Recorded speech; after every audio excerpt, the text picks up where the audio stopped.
Suisse, o gigante banco europeu de 167 anos que esteve à beira da falência nesta quarta-feira, alimenta ainda mais a ansiedade sobre a saúde do sistema financeiro global.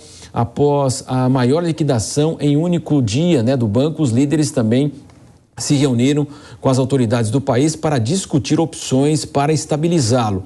E para a gente entender como isso pode refletir na economia brasileira e mundial, nós vamos conversar agora com o economista Leandro Petrocas.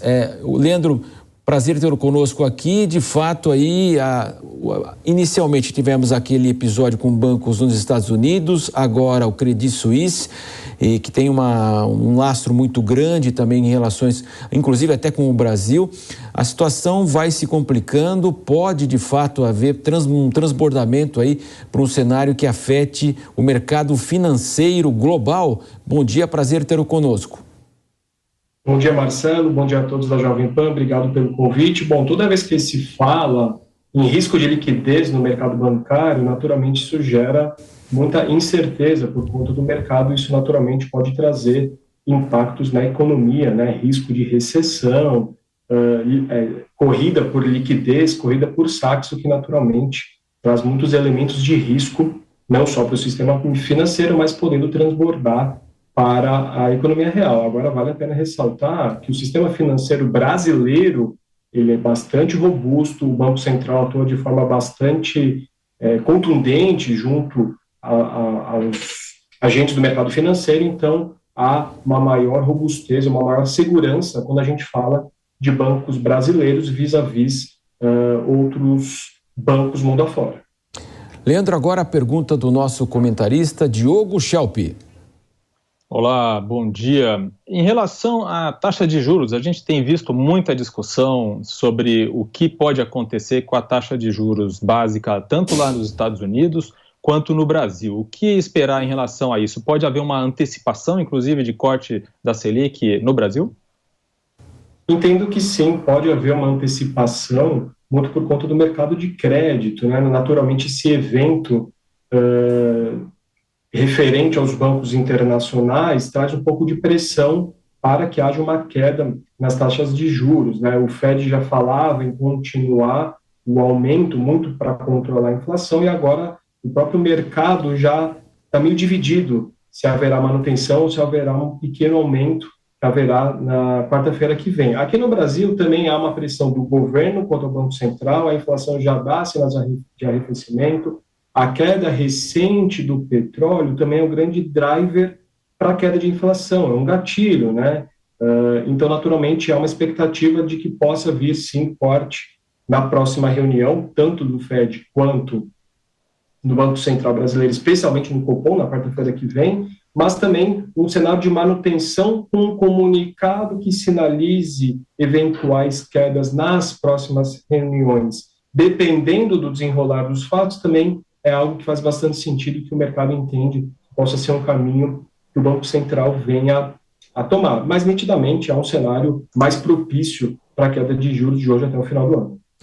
Leandro, acredito que toda essa situação, ela torna até mais importante a apresentação desse arcabouço fiscal do Brasil, esse novo, que é uma grande expectativa, que vai, inclusive, viabilizar a possibilidade de uma reforma tributária, essa discussão no país. Como é que o mercado, então, acompanha todos esses desdobramentos envolvendo os bancos, o arcabouço fiscal e a possibilidade de reforma ao longo de 2023?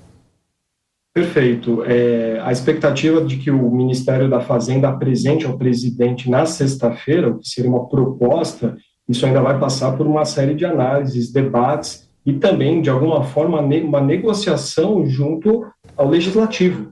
Então, ainda há um longo caminho a ser percorrido, mas o presidente atual, Lula, diz que vai apresentar esse novo arcabouço antes da viagem dele para a China.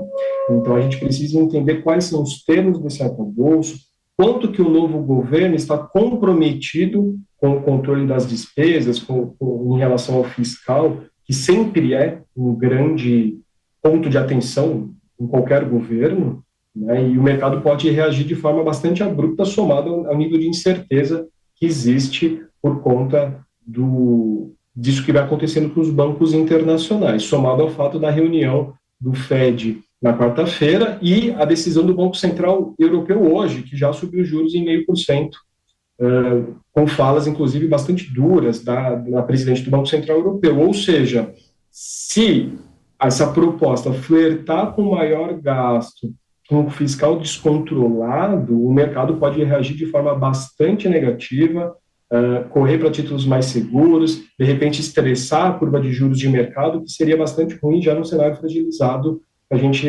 verifica hoje, por conta dessa taxa Selic bastante elevada. Mais uma vez você, Diogo Schelp. Pois é, entende-se que os bancos brasileiros não estão tão expostos a essa crise que a gente vê nos Estados Unidos e também no Credit Suisse. No entanto, o que ainda poderia ser feito por parte do governo de maneira preventiva para evitar mesmo um contágio do sistema financeiro brasileiro? Essa regulação ela já existe, né?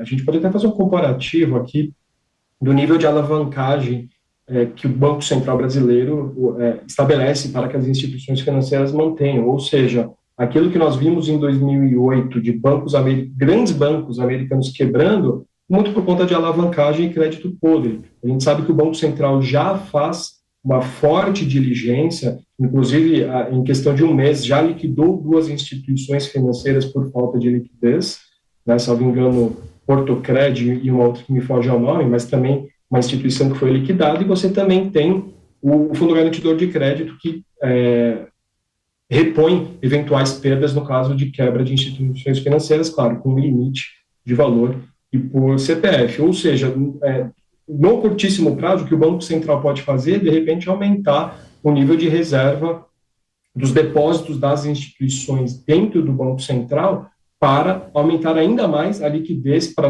numa eventualidade, o Banco Central ter como salvar ou ter mecanismos de injetar liquidez nas instituições financeiras. Mas todo um trabalho já vem sendo feito no sentido de trazer robustez para o mercado. Isso é o que todo mundo que acompanha as instituições financeiras sabem, e os bancos, grandes bancos também reportam lucros bilionários trimestre a trimestre. Então, me parece que há sim um cenário de forte robustez do sistema financeiro atual. Agradecemos a participação do economista Leandro Petrocas conosco aqui, abordando esse tema importante aí que ganha cada vez mais espaço, a questão do sistema financeiro mundial e, é claro, a questão também brasileira, esse arcabouço fiscal prometido, portanto, pelo governo. Até a próxima oportunidade, muito obrigado. Obrigado, bom dia a vocês, a todos da Jovem Pan, grande abraço. Bom dia.